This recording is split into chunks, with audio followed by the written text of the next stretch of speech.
Espero que usted estos días que ha estado leyendo con nosotros y orando, esté siendo bendecido, amén.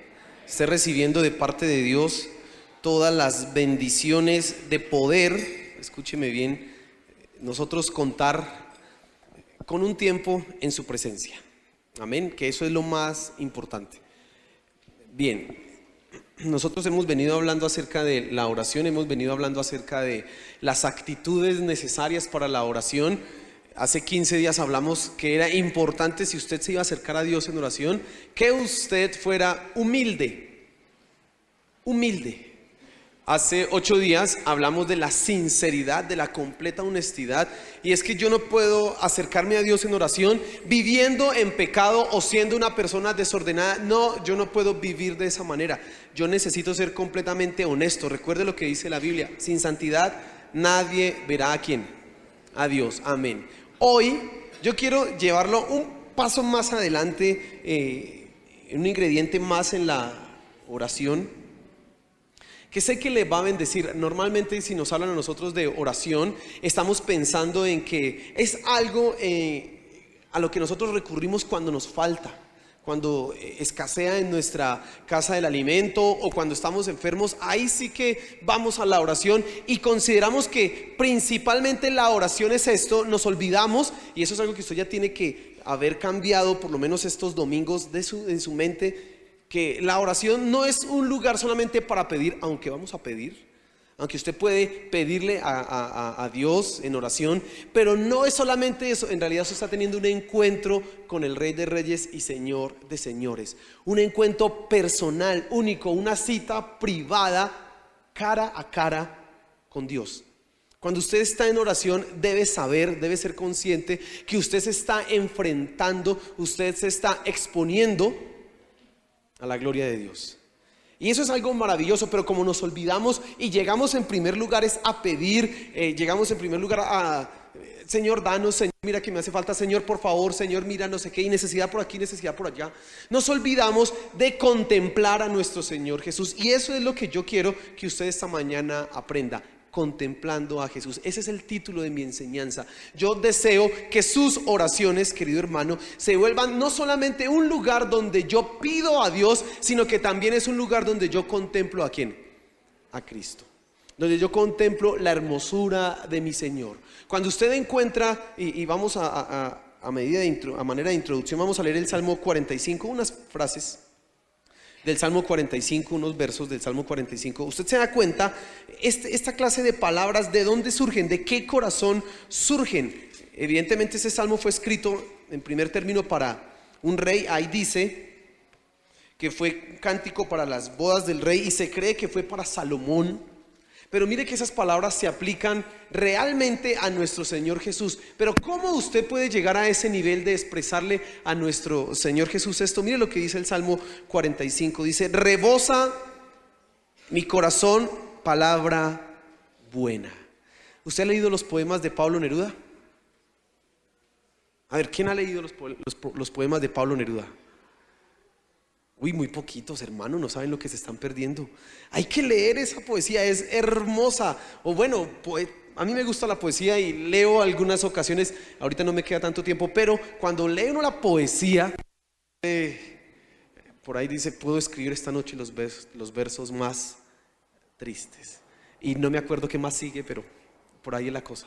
Pero mire lo que está diciendo aquí el salmista: rebosa mi corazón palabra buena.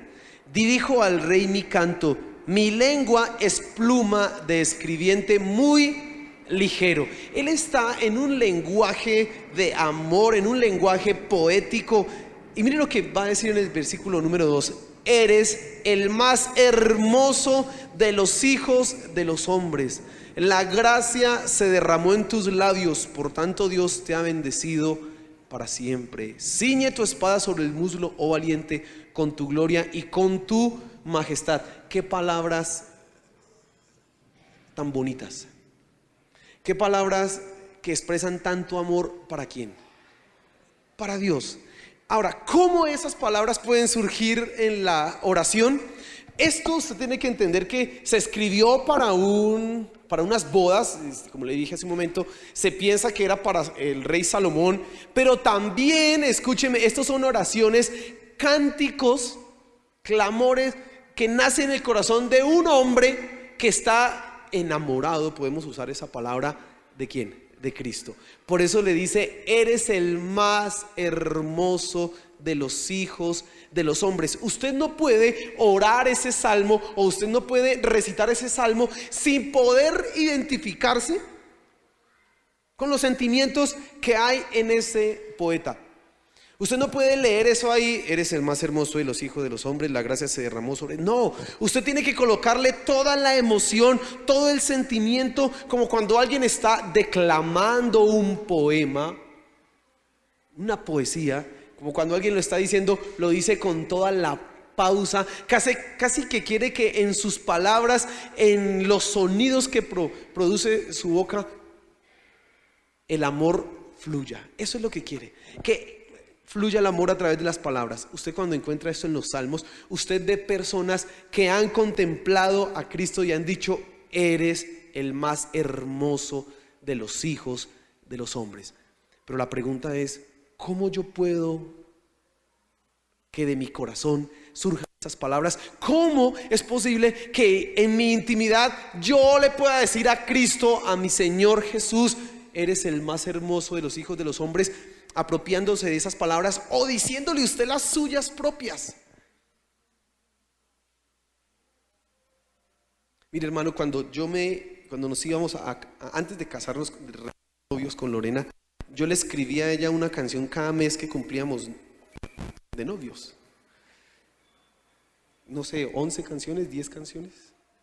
Pues no fueron los 18 meses, pero una canción cada mes, una canción cada mes. Y yo no podía llegar a cantarle esa canción y se la escribía en un papelito bonito. No podía llegar a cantarle eso de una manera, no, tenía que estar el sentimiento ahí completamente expresado porque era lo que yo sentía por ella. Ahora, hermano, en la oración tienen que estar sus sentimientos involucrados y de su corazón tienen que fluir esas palabras de amor.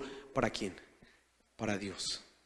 Y eso es lo que quiero que miremos esta mañana y quiero que usted aprenda. Entonces ahora sí vamos a Filipenses capítulo 3. ¿Les había dicho Efesios? No, eso es Filipenses capítulo 3. Y vamos a ver cómo yo puedo realmente contemplar a mi Señor Jesús, o de otra manera, cómo yo puedo darle el valor que le corresponde a mi Señor Jesús y decirle a Él, eres el más hermoso de los hijos de los hombres. Bien, vamos a leer entonces desde el versículo 4 hasta el versículo 11.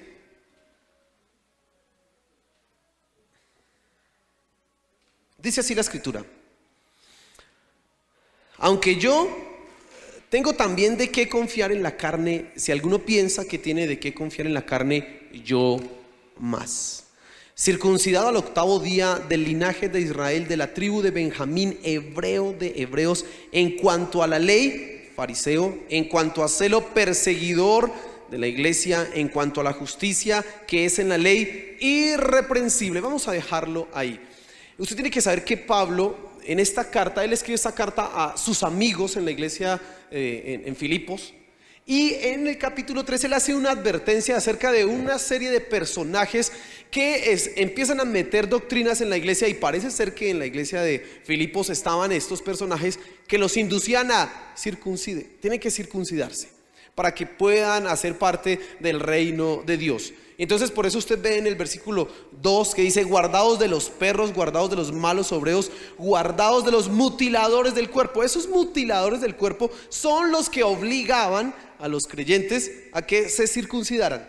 Pablo está totalmente en contra de eso, porque él entiende que la salvación no es algo que se efectúa por una operación en la carne, sino es algo que se da por la fe en Cristo, que sí es una operación en el corazón.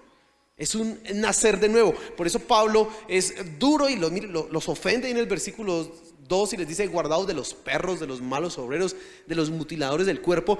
Y luego Pablo viene a decir esos versículos como un argumento para, escuche esto, darle a entender a la gente que está en la iglesia en Filipos, a los filipenses, si ellos creen que porque son judíos tienen mucho que pedir o exigir, pues yo más. Y entonces Pablo pasa en estos versículos que leímos a enumerar cuáles eran las cosas valiosas para él. Y quiero que como primer punto esta mañana usted se dé cuenta qué era valioso en la vida de Pablo, o de otra manera, qué es valioso para usted. Y fíjese, cada una de las cosas. Miremos en primer lugar los derechos de nacimiento o los dones que Pablo tenía. Dice: aunque yo tengo también de qué confiar en la carne, si alguno piensa que tiene que confiar en la carne, yo más. Mire el versículo 5.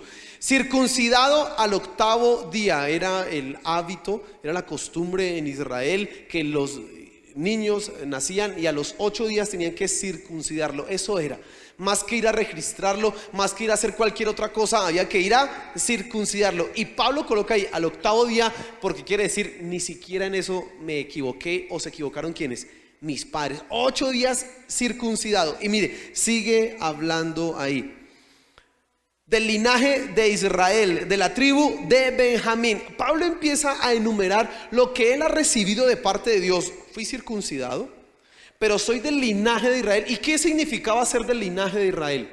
Usted sabe, el pueblo escogido por Dios, el pueblo especial. Y entonces algunos parece que sacaban pecho y levantaban la frente: yo soy israelita. Y nosotros los que no somos israelitas, y los que no eran israelitas, pues simplemente como sentirse mal. Y Pablo dice: yo soy israelita, y además coloca aquí de la tribu de Benjamín. Usted sabe que la tribu de Benjamín es importante en Israel, ¿no? Las 2 líneas de reyes que hubo en Judá, en Israel, viene una de la tribu de Judá y la otra de la tribu de Benjamín, Saúl. Y él dice: yo vengo de la tribu de Benjamín. Es más, déjeme decirle, el nombre Saulo de Tarso viene del nombre de Saúl. Saulo viene de Saúl. Fíjese, Pablo aquí está diciendo: esto era valioso para mí. Y hay gente, escúcheme, que tiene como valioso aquello que ha recibido de nacimiento, o que ha recibido como su talento, etcétera, etcétera, etcétera. Pablo enumera esto, pero mire qué más enumera Pablo, qué más dice que era valioso para él, por lo cual él ahora lo usa como argumento. Dice, versículo 5, hebreo de hebreos, en cuanto a la ley, fariseo. Ya no es un don el haber sido fariseo, sino que Pablo está hablando de aquello por lo que él se esforzó durante toda su vida para alcanzar. Usted debe saber que los fariseos, aunque fueron hipócritas, tenían que cumplir una cantidad de reglas y normas estrictamente conforme a la ley, aunque no era de una manera correcta. Sí eran personas que conocían la ley, sí eran personas que tenían un gran conocimiento, personas que estudiaban, personas que estaban preparadas. Y Pablo dice: en cuanto a la ley, yo era uno de los fariseos. Para nosotros hoy el término fariseo significa hipócrita, faltón, traidor. Pero en esa época decir que yo soy fariseo era un título de gran importancia, era un título de honor. Pablo, quién sabe qué tuvo que hacer para alcanzar eso. Él nos cuenta en algunas partes en su biografía que él estudió con uno de los más grandes maestros de su época, se llamaba Gamaliel. Durante mucho tiempo estuvo estudiando. Probablemente Pablo era uno de esos niños que tuvo que aprenderse todos los primeros 5 libros de la Biblia, la Torá, aprendérsela de memoria antes de los 12 años. Probablemente ese era ¿quién? Pablo. Cuando él coloca aquí y dice: yo era fariseo en cuanto a la ley, está diciendo: yo era un hombre bien preparado. Pero mire lo que sigue diciendo, versículo 6, en cuanto a celo, perseguidor de la iglesia. Y esto es interesante porque Pablo coloca lo que es un defecto como algo aquí de que vanagloriarse. Y tenemos que entender por qué Pablo lo coloca aquí como algo que él pueda vanagloriarse. Para nosotros hoy día, mire, ese Pablo jovencito era un asesino, estuvo guardando la ropa de los que apedrearon a Esteban. No, ese Pablo, imagínense, Pero Pablo coloca aquí en cuanto a celo, y no miremos la segunda parte que era perseguidor de la iglesia, sino la radicalidad de su creencia. Pablo era un hombre que sabía y creía en lo que estaba en su estudio de la ley como fariseo, y él decía: si esa doctrina es errónea, simplemente hay es que eliminarla, punto. Era un hombre totalmente celoso. Eso es lo que está diciendo que Pablo, que él era. Eso lo llevó a perseguir a la iglesia, eso lo llevó a convertirse en un asesino. Pablo mismo dice de sí mismo, de los pecadores: yo soy el primero. Yo soy el primer pecador. ¿Por qué? Porque él persiguió a la iglesia. Pero ¿cuál era el motivo? ¿Matar por matar? No, él estaba buscando preservar la sana doctrina, según creían los fariseos. Por eso él dice: en cuanto a celo. Pero mire la siguiente parte: en cuanto a la justicia que es en la ley, irreprensible. Si había un fariseo sincero, si había un fariseo honesto, si había uno que creía lo que estudiaba y que creía ese camino y esa doctrina que promulgaban y proclamaban los fariseos, ¿era quién? Pablo. Por eso él dice: en cuanto a la justicia que es en la ley, irreprensible. A Pablo no se le podía encontrar una tacha en cuanto a lo que había que hacer en la ley. Usted sabe que en la ley aproximadamente hay como 630 y pico mandatos, 630 y algo. El dato exacto no lo recuerdo acá. Y Pablo probablemente era uno de esos hombres que los cumplía a cabalidad. Eso era y eso es lo que valoraban esos israelitas. Los que iban a buscar a que los filipenses se circuncidaran, valoraban esas cosas que le acabo y que Pablo acaba de enumerar. Yo soy judío, yo soy circuncidado, yo era fariseo, yo cumplía la ley, yo la conozco, yo tengo de qué vanagloriarme, dice Pablo, porque eso era lo que ellos valoraban y estimaban como algo precioso. Ahora, yo quiero que usted entienda algo en cuanto a las cosas que uno valora. En primer lugar, usted le presta atención a las cosas que usted valora. Usted puede dejar de hacer cualquier cosa si encuentra aquello que valora a usted, sus sentidos, todo corporalmente, y usted se enfoca en eso. Porque es lo que usted valora, es lo que usted ama, es lo que usted aprecia. Usted está dispuesto a invertir tiempo, a invertir recursos en aquellas cosas que usted valora. He visto cómo gente, tanto hombres como mujeres, están dispuestos a perder incluso su familia, porque han valorado otras cosas más importantes que su familia. Y la gente le dice: pero usted va a perder su familia, pero usted no sé qué, y le entra por aquí, le sale por aquí, simplemente porque él tiene como más valioso lo que está haciendo que su familia. Y mire, hermano,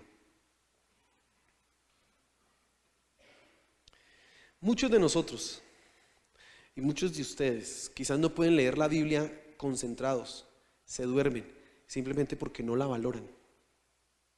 Es increíble, y se lo digo porque yo lo he experimentado. Cuando empecé a leer la Biblia hace mucho tiempo, uno cogía un capítulo de la Biblia y se le hacía difícil, enredado, y usted empezaba a tratar de entender y le daba sueño. No, eso era una cosa complicada. Pero vaya y coja usted otro libro, o vaya, siéntese a ver una película 2 horas y media y verá que eso no le da ni sueño, y está con los ojos abiertos y con toda la atención, y no quiere que nadie le interrumpa porque es que se perdió un pedacito de la película.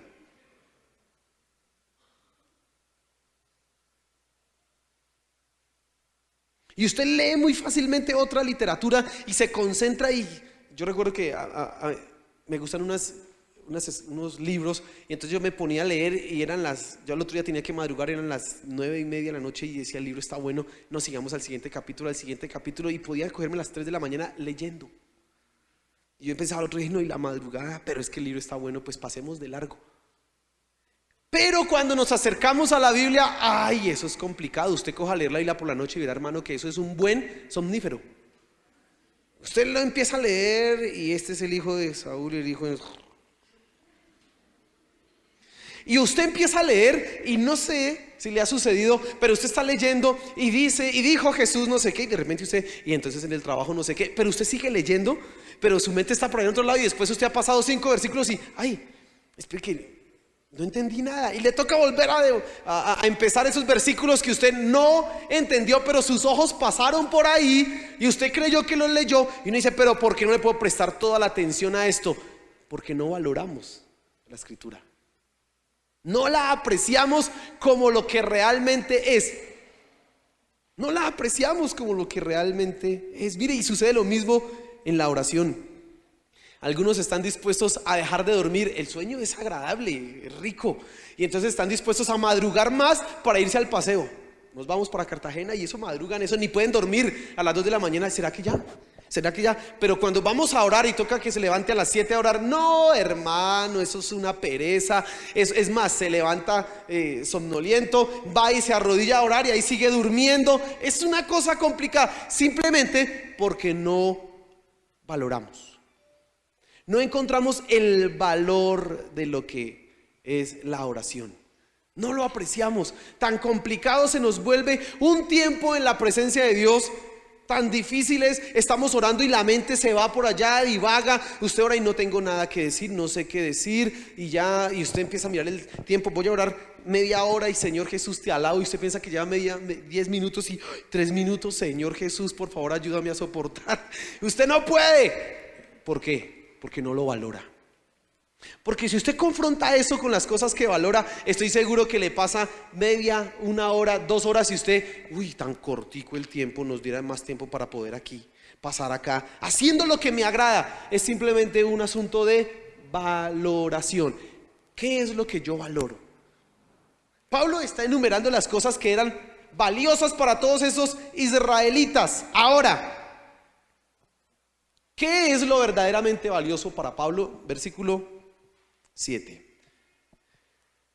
Pero cuantas cosas eran para mí ganancia, las he estimado como pérdida por amor de ¿quién? Qué versículo tan impresionante. La gente en la época en que Pablo está hablando, y esos israelitas juzgaban y buscaban, no es que los israelitas, no estoy hablando de los romanos, los israelitas deseaban, yo tengo que demostrar mi linaje, yo tengo que demostrar lo que aprendí, lo que soy a nivel israelita. Y Pablo aquí dice en ese versículo 7, pero cuantas cosas eran para mi ganancia, las he estimado como pérdida por amor de ¿quién? De Cristo. Y mira el versículo 8. Y ciertamente aún estimo todas las cosas como pérdida por la excelencia del conocimiento de Cristo Jesús mi Señor, por amor del cual lo he perdido todo y lo tengo por basura para ganar ¿a quién? A Cristo. Pablo realizó una valoración de aquellas cosas que eran importantes para él, y ciertamente eran importantes. Para nosotros eso es un poco difícil de comprender, porque nosotros ni israelitas ni estamos en una cultura como la israelita, somos una cultura diferente. Y para nosotros entender que tener un linaje en donde usted pueda decir yo soy de tal linaje, de tal familia, yo puedo mirar en los libros históricos de dónde está mi abuelo, mi tatarabuelo, mi tatarabuelo, y vengo de tal tribu. Y para nosotros eso es un poco extraño, porque si nos ponemos a pensar, a ver, nuestras familias, yo no conocí a mis abuelos, bisabuelos, no los conocía a mis bisabuelos, pues tatarabuelos sí que menos. Y el que no sé, antes del tatarabuelo, ¿cómo se dice? El tatarabuelo, no sé de dónde era ni de dónde venía. Y si yo le pregunto a mi mamá, que ella debió haber conocido al bisabuelo, ella dirá, sí, yo lo conocí, pero no sé de dónde venía. Y no sabemos ni idea de dónde somos. Pero para esta gente en ese momento sí era eso algo muy importante. Y que un judío, Pablo, diga, un israelita diga, todo eso que era valioso ahora es basura para mí, eso es un choque increíble. Y usted y yo podemos entender eso hoy si miramos las cosas que realmente valoramos. Y yo quiero llevarlo a pensar, ¿qué es lo que usted tiene como más valioso en su vida? No sé, podrá ser su trabajo, podrá ser su profesión. Nosotros hemos crecido bajo esa ese destino, sobre esa frase, sobre nosotros: estudia para que sea alguien en la vida. Entonces, cuando logramos estudiar algo, creemos que eso es lo más valioso que tenemos. Probablemente sean sus posesiones, su casa. Dios le ha permitido tener una casa, amén. Y entonces usted valora como eso, algo como muy importante eso. Usted dice: esto es lo más importante, y quizás su corazón o sus labios no lo expresen de una manera directa, como le estoy diciendo yo esta mañana, pero usted no está dispuesto quizás a cambiar algunas cosas en su vida y decir, como dice Pablo: tengo por basura el estudio, tengo por basura mi profesión, tengo por basura nuestras posesiones, etcétera, nuestro reconocimiento. Para nosotros quizás eso es mucho más real que renunciar al linaje y a la circuncisión y a los fariseos. Para nosotros eso no es tan chocante. Pero mire, y le voy a decir algo aquí importante esta mañana. El Señor Jesús estaba enseñando, ahí hablando, dice que estaba reunido y enseñando, y se acercó, dice, la madre de Jesús con los hermanos de Jesús, y le mandaron una razón: Jesús, aquí estoy yo. Y entonces llegaron allá: Jesús, mira, ahí está tu madre y están tus hermanos. ¿Y qué dijo el Señor Jesús? Usted recuerda, estas palabras son de un desagradecido en esta cultura. ¿Qué dijo el Señor Jesús? Mi padre, mi madre y mis hermanos son los que hacen la voluntad ¿de quién? Del Padre. Increíble. Esta cultura celebra el Día de la Madre. Nosotros: ay, la madrecita, que mi santa madrecita. Y pues es bueno que usted le celebre a su madrecita el Día de la Madre. No vaya a pensar que le estoy diciendo lo contrario. Pero cuando usted va a la Escritura y lee esas palabras del Señor Jesús, usted dice: ¿qué está diciendo? ¿Qué estás diciendo tú, Jesús? O sea, la mamá fue: es que necesito que me regales un tiempito, Jesús. Él es el hijo. Le dice: mi madre y mis hermanos son los que hacen la voluntad de Dios. Probablemente si usted, hoy día estamos nosotros acá y usted llega y su hijo está jugando ya con el Play, y usted le dice: venga, necesito que me atienda mi madre y mis hermanos son los que juegan Play, y usted: ay, irresponsable, ¿qué le pasa? ¿Quién lo trajo al mundo? Usted le pega su bofetón. ¿Por qué? Porque espere, hay valores, hay cosas más importantes, ¿cierto? Pero ¿qué es lo que está diciendo Jesús? Igual a lo que dijo Pablo: todas las cosas no son nada comparado con ¿qué? Miren los versículos. Dice, versículo 7. Dice: y ciertamente aún estimo todas las cosas como pérdida. ¿Ese es el 7? No, ese no es el 7. Pero cuantas cosas eran para mi ganancia, las he estimado como pérdida por amor ¿de quién? De Cristo. Y el versículo 8: y ciertamente aún estimo todas las cosas como pérdida por la excelencia del conocimiento de Cristo. Pablo ha descubierto que hay algo más valioso que todo eso que él tiene, y es lo mismo que nuestro Señor Jesús dijo en Mateo. Eso es en el capítulo 12. Usted puede leer eso en el capítulo 12 de Mateo. Jesús no está diciendo que la mamá o la familia no es importante. Simplemente hay algo más valioso que eso. Hay algo más valioso que una profesión, más valioso que un trabajo. Hay algo más importante que eso, y es Cristo, la excelencia del conocimiento de Cristo. Eso es lo más importante para Pablo, y debe ser lo más importante para usted, porque fue lo más importante para nuestro Señor Jesús. Recuerde, nuestro Señor Jesús, fueron jovencito y él iba a un niño al templo, que tenía 12 años. Lo llevaron. ¿Y qué pasó con nuestro Señor Jesús? Se perdió. Se quedó 3 días, dice. Papá y mamá ya iban camino a la casa cuando, ¿y dónde está Jesús? Pues para nosotros esto es como raro, porque ¿cómo así se perdió 3 días y no demandaron, no pusieron a la policía ni pusieron alerta? No, entienda que en esas culturas era muy común y muy normal que vamos todos en peregrinaje a Jerusalén, estamos en la fiesta y el niño se puede quedar con la tía o con el abuelo y todos regresamos, no hay ningún inconveniente. Por eso pasan 3 días. Después de los 3 días ya se les hizo como raro: venga, ¿y dónde está el niño? ¿Dónde está? Se devuelven y llegan al templo y encuentran al Señor Jesús y le dicen: ¿y tú qué haces aquí? Es que no saben que en los negocios de mi padre tengo que estar. ¿Qué era lo más importante para Jesús aún estando niño? Dios. Eso era lo más importante. Ahora, hermano, hasta este punto yo a usted le he explicado y le he dicho cómo Pablo en su vida valoró el conocimiento de Cristo como más importante que todo lo que para él era ganancia, que todo lo que para él antes era importante. Él lo enumeró, ya lo vimos. Pablo no pone aquí a la esposa porque simplemente Pablo como que era soltero, entonces pues no coloca aquí a la esposa ni nada de eso, sino coloca las cosas. Él dedicó su vida netamente a buscar, a ser justo, cumpliendo la ley. Eso lo dedicó Pablo, se dedicó y se consagró a eso juicioso. La pregunta es: ¿y cómo yo puedo lograr eso? ¿Cómo? Porque, a ver, pastor, usted está diciendo eso ahí y pues se escucha bonito y todo, pero a ver, es como complicado. Bien, Pablo nos da la clave aquí en el versículo 7. Dice: las he estimado como pérdida. ¿Por qué?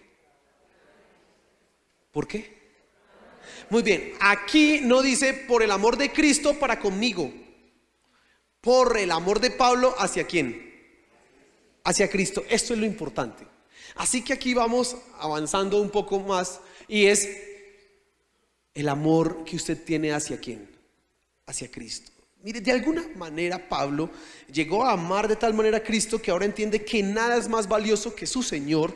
Por lo tanto, él está dispuesto a dejar todo a un lado. Mire, Pablo toda su vida la dedicó a buscar la justicia conforme a la ley. Si había un hombre disciplinado, ese era Pablo. Si había un hombre consagrado, ese era Pablo. Si había un hombre que estaba totalmente comprometido con lo que creía, ¿era quién? Pablo. Pero sufre una crisis. Camino a Damasco, se le aparece el Señor en un resplandor y le dice: Pablo, Pablo, Pablo, ¿por qué me persigues? Y usted sabe lo que sucede ahí. Pablo queda totalmente rendido y todo lo que él era cae en una crisis. No era lo que él pensaba. Y él dice en la escritura que él quedó ciego. Llegó a la ciudad, estuvo en la ciudad y fue Ananías, oró por él.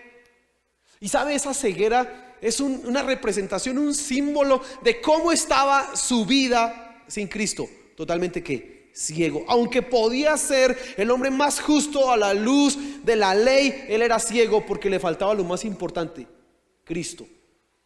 Todo lo que Pablo había buscado durante toda su vida cumpliendo la ley, ahora descubre que está equivocado. Se da cuenta que el camino es ¿quién? Cristo. Cristo. ¿Por qué Pablo ama tanto a Cristo? Porque lo que él luchó por alcanzar en la ley, ahora le es mucho más fácil en Cristo. Hermano, ¿por qué usted puede amar a Cristo? Porque lo que usted era ya no lo es. Porque lo que usted era cuando llegó aquí, Dios a través de nuestro Señor Jesucristo lo eliminó, lo desapareció, y ahora usted ante Dios es aceptado, amado. Usted es un hijo, ahora usted es un coheredero juntamente con Cristo. ¿Qué ha hecho usted para merecer eso? Nada, por el contrario, hemos hecho todo para merecer el castigo, para merecer la ira de Dios, pero en el amor de nuestro Señor Jesús hemos sido rescatados. Aleluya. Hemos sido hechos salvos. Dios no está mirando los defectos, Dios no está mirando los errores, Dios no ha mirado nuestra debilidad, aunque ciertamente la hay, aunque ciertamente somos frágiles, fallamos, fracasamos. Dios ve en nosotros a su Hijo, a Cristo. ¿Usted tendría motivos para amarlo a Él? Sí, muchos. Que siendo nada, hermanos, porque es que siendo nada nosotros, ahora podamos decir que tenemos un ministerio, ahora podemos decir que somos hijos de Dios, ahora podamos levantarnos y enseñarles a otro un camino, el camino de la salvación. Eso es un privilegio que solamente se recibe en Dios. Aleluya.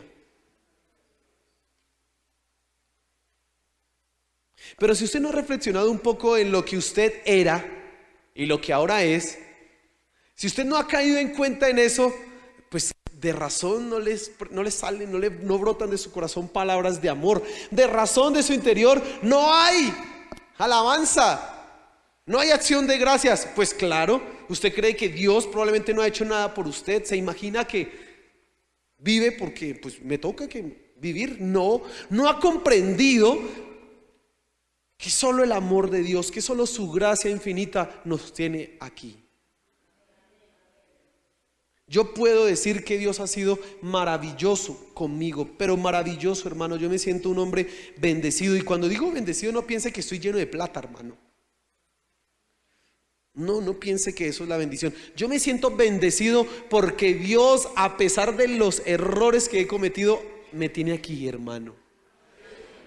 Mire, cuando yo veo cómo ustedes se acercan a saludarnos, a mi esposa y a mí, y le dicen a uno: ay, mi pastor, ay, venga, ore por nosotros, ay, que no sé qué, con ese cariño, con ese afecto, con ese respeto, digo, eso es Dios. Porque yo no he hecho nada para merecer esto, absolutamente nada. Dígame, hermano, ¿tengo motivos para amar a mi Señor? Sí, y muchos, pero muchos. Y probablemente usted ahora no encuentra y no descubre eso, por lo tanto usted no ama, y como consecuencia lo más valioso para usted no es nuestro Señor. Pero yo quiero que usted caiga en cuenta, caiga en la realidad que lo que usted tiene, que lo que usted hoy es, se debe a nuestro Señor Jesús, a Él. Pablo lo descubrió. Su vida estaba totalmente en crisis. Venga, yo me dediqué tanto tiempo a esto y ahora me dicen que no es el camino,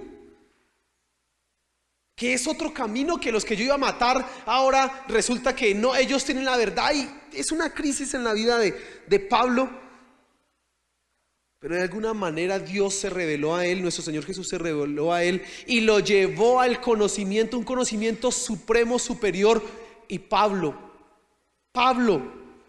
ahora puede decir: no hay nada más valioso que mi Señor. Y mira el versículo 8: y ciertamente aún estimo todas las cosas como pérdida por la excelencia del conocimiento de Cristo Jesús. Pablo tenía solo una meta en su vida: ¿conocer a quién?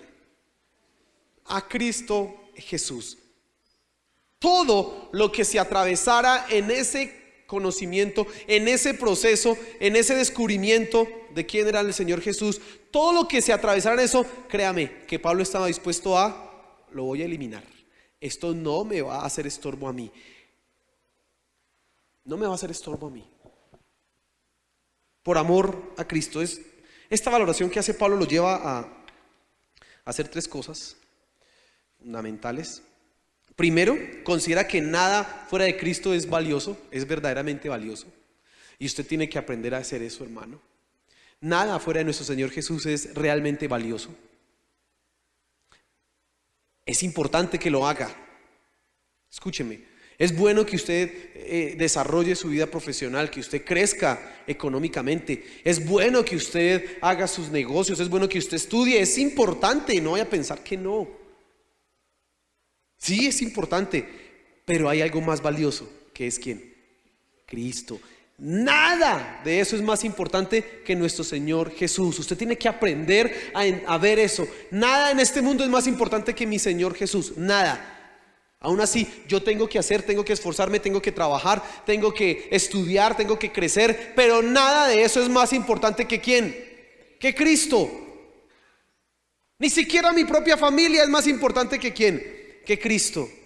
Ni siquiera. Tenemos familia, tenemos esposo, tenemos esposas, los hijos, ellos son la bendición que Dios nos ha dado, amén. La bendición de la esposa o del esposo, amén. Pero nada es más importante que Cristo. Por eso usted entiende unos versículos en el Antiguo Testamento radicales y fuertes. Dice en Deuteronomio, dice Moisés hablando al pueblo, dice: si tu esposa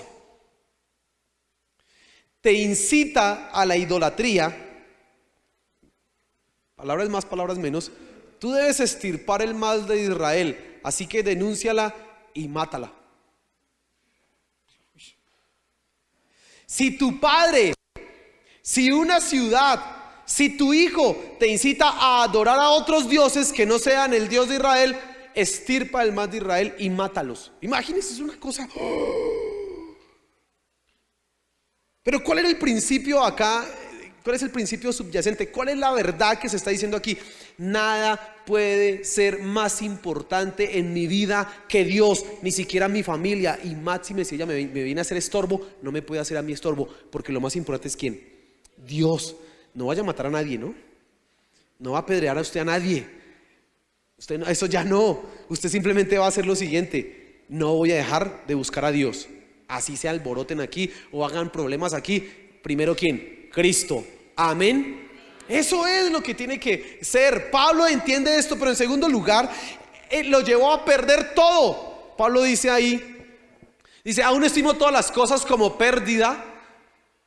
Dice, por la excelencia del conocimiento de Cristo Jesús mi Señor, por amor del cual lo he perdido todo. Pablo no solamente ya no estima las cosas como valiosas, sino que está dispuesto a perder lo que tiene todo por lograr un objetivo: conocer a quién, a Cristo. Como nosotros estamos en la oración, hermano, los médicos le dicen a uno que uno tiene que dormir 8 horas diarias, que eso es lo que uno tiene que dormir para estar saludable. Pues realmente algunos, 8 horas sale, 9, sí. Pero usted tendrá que probablemente sacrificar eso si quiere conocer a Dios y decir, pues me tocó dormir 6 horas porque voy a buscar a Dios 2 horas todos los días. Y que el médico me dice que me voy a morir, que me voy a enfermar, que no sé qué, pues miraremos a ver. Pero aún mi vida estoy dispuesta a perderla por conocer a Cristo. Eso tendría que hacer usted si quiere conocer a Cristo, hermano. Pero si nos ponemos a hacerle caso al médico, póngase usted a mirar ahí en internet y verá que eso, 7 horas, 9 horas, 8 horas y no,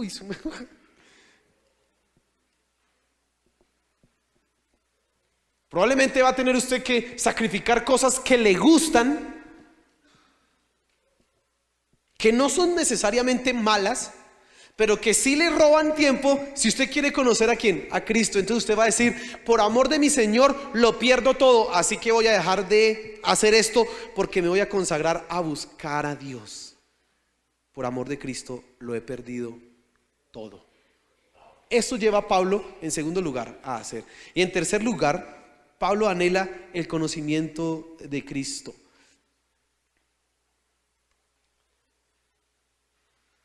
Dice ahí el final del versículo 8, y lo tengo por basura para ganar ¿a quién? Ganar a Cristo. Aleluya. Pablo está dispuesto a sacrificar toda su vida porque tiene un objetivo: tengo que ganar ¿a quién? A Cristo. Él anhela, desea conocer a Cristo. Señor, te necesito. Señor, te deseo. Ese es el clamor de Pablo. Ese es el clamor y el anhelo de su vida. Necesito a Cristo. Te necesito. Quiero conocerte más, más, más y más. Esas 3 cosas son las consecuencias que Pablo experimenta en su vida por valorar a Cristo como lo más importante. Yo le invito a que usted lo haga de esa manera. Pero mire el versículo 9, lo que dice. Leamos desde el versículo 8, la parte final. Dice, y lo tengo por basura para ganar a Cristo y ser hallado en Él, no teniendo mi propia justicia que es por la ley, sino la que es por la fe de Cristo, la justicia que es de Dios por la fe, a fin de conocerle y el poder de su resurrección y la participación de sus padecimientos, llegando a ser semejante a Él en su muerte, si en alguna manera llegase a la resurrección de entre los muertos. Pablo pone aquí un camino a seguir. ¿Cómo Pablo realiza esto de ganar a Cristo? Sí, hay valor. Lo primero lo valora. Primero, por su amor, él hace una valoración de todas las cosas y se da cuenta que nada es más valioso que Cristo. Como consecuencia, entonces él pierde todo, sabe que no hay nada más valioso que Cristo y anhela el conocimiento de Cristo. Pero ¿cómo hace eso? Mire, hermano, por allá en el siglo XVII, XVI, algunos místicos empezaron a pensar que la forma en que conocían a Cristo era estando como en una meditación y con velas de tal aroma y con tal música, si sé cuánto, y entonces que ahí iban a experimentar a Dios, el conocimiento de Cristo de una manera mística. Eso era lo que ellos estaban buscando. Hoy día algunos piensan que conocer a Cristo es algo místico, es algo sensorial, que yo llego y entonces como que me concentro, y eso tiene muchas influencias de la meditación por allá trascendental. Entonces me concentro y entonces ya encontré a Cristo. Hay gente que es así, hace cosas así raras, y hay algunas iglesias en donde se enfoca mucho en eso, de tal manera que usted encuentra no tanto a Cristo, sino una exaltación de sus sentidos, y usted cree que eso es encontrar a Cristo. No. Pablo coloca aquí un camino, y quiero que usted se dé cuenta cuál es el camino que Pablo describe acá. Primero, considerar a Cristo como lo más importante, todo como basura, y eso lo lleva, y entonces mire el versículo 10, dice: a fin de conocerle y el poder de su resurrección y la participación de sus padecimientos, llegando a ser semejante a él en su muerte. Mire el camino que describe Pablo. Primero habla de un conocimiento. ¿Cómo conocemos usted y yo a Cristo Jesús? Es fácil responder esa pregunta. ¿Cómo usted conoce a una persona? ¿Cómo? Pues hablando, toca.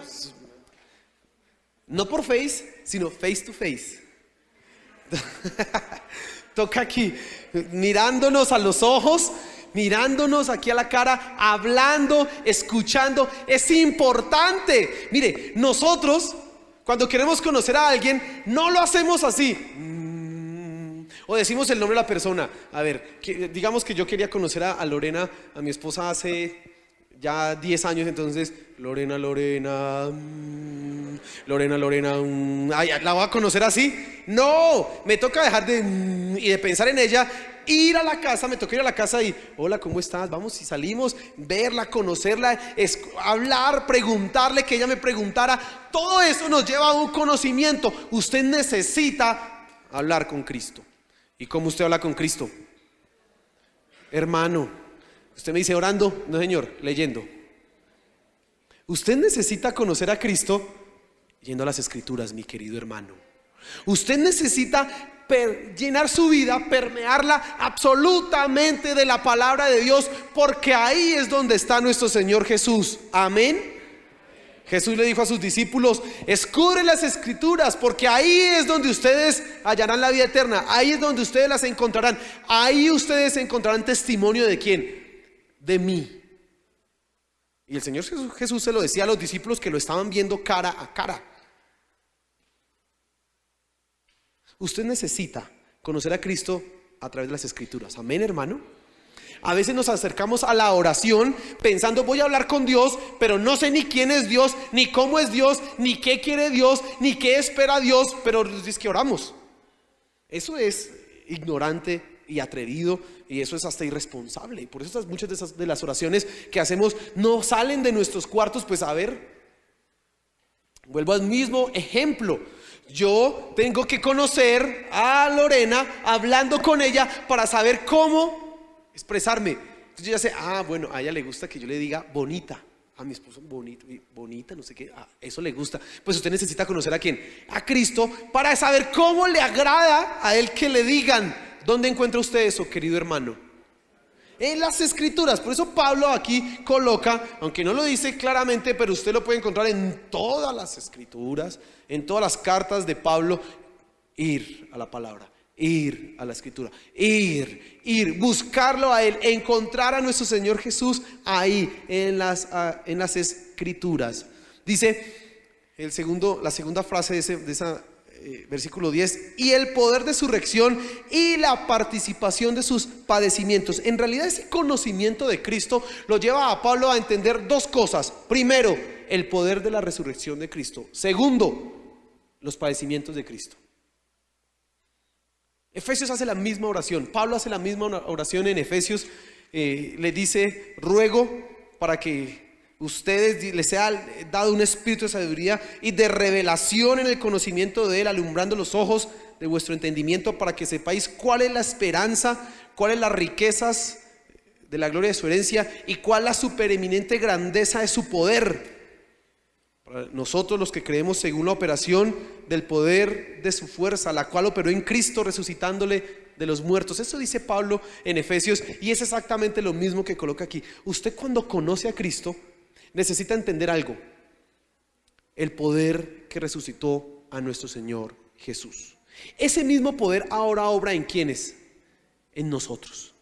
Aquí cantamos una canción, ¿no? Oh, vives tú en mí, por el poder de tu victoria. Tarara. Bueno, ahí lo que estamos usted y yo declarando es que si yo vivo es por el poder de la resurrección de Cristo, que ahora opera ¿en quién? En nosotros. Hermano, usted no está derrotado. Si ese poder levantó a un muerto, le puede dar a usted la victoria sobre el pecado. ¿Me está escuchando, hermano? Amén. Usted debería tener toda su fe en esto, porque dice: el mismo poder que al enemigo derrotó, ese mismo poder es el que en mí vive hoy. Amén. Es que usted debe saber que yo de 8 a 8:40 estoy en modo alabanza. De 8:40 a 9:30 estoy en modo predicador. No, mentiras. Mire, entonces esas canciones expresan esa comprensión. Hermano, hay un poder en usted que es superior a todo lo que existe. Resucitó a Cristo, a nuestro Señor Jesús de entre los muertos. Ese mismo poder ahora obra en usted.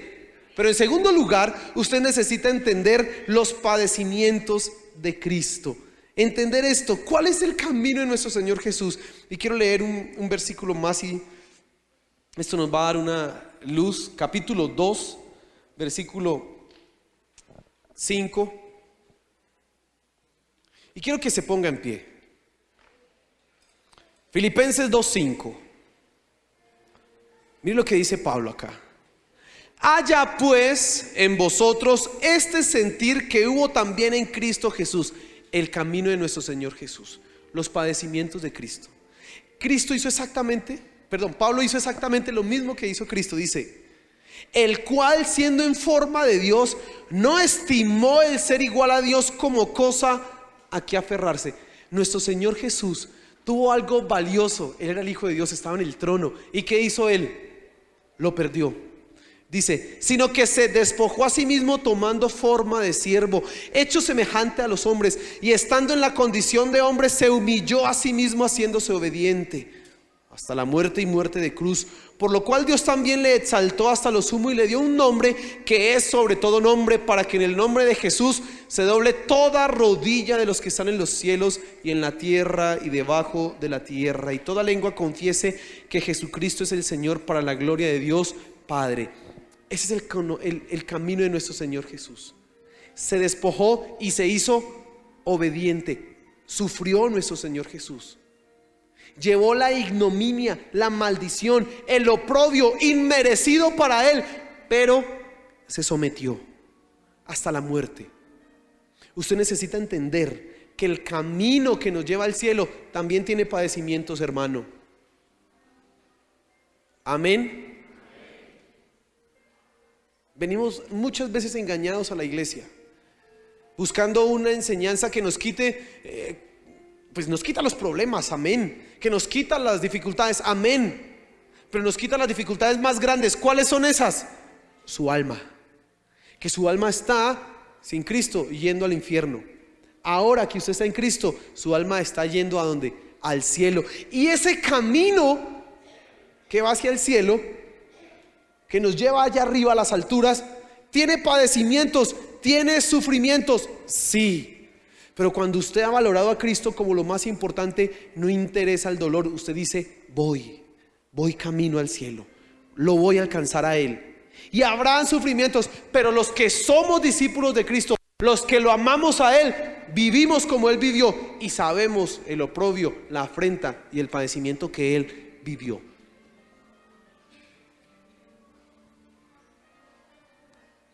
Tengo que decirle algunas cosas importantes en este punto. Cierre sus ojos.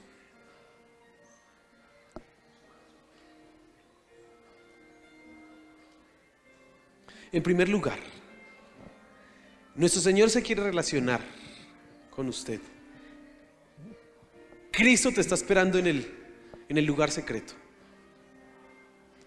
No solo es que tú llegas ahí y Él aparece ahí, no. Él ha estado siempre ahí y te está esperando. Su voz hoy te está llamando. Te está diciendo, te espero en el lugar secreto.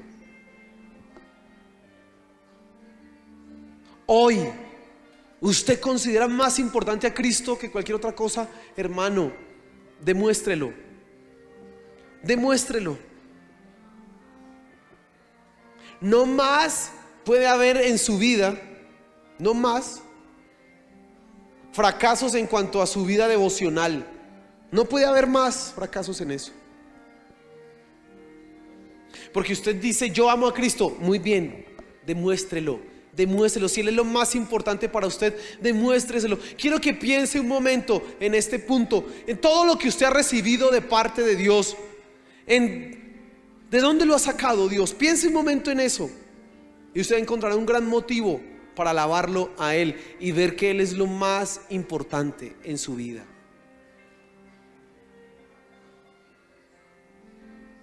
Pero si usted quiere contemplar la hermosura de nuestro Señor Jesús, si usted quiere contemplarlo a Él completamente, usted necesita valorarlo a Él, necesita conocerlo, entender el poder que actúa en usted. Cuando usted entiende eso, está contemplando a Cristo, y entender que cada sufrimiento que usted está pasando en realidad lo está acercando más a la gloria. Usted está yendo de gloria en gloria. Probablemente hoy no lo ve, no lo comprende, pero es la verdad, esa es la realidad, mi querido hermano. Está usted yendo al cielo, está ascendiendo a la gloria. Señor, gracias por tu palabra.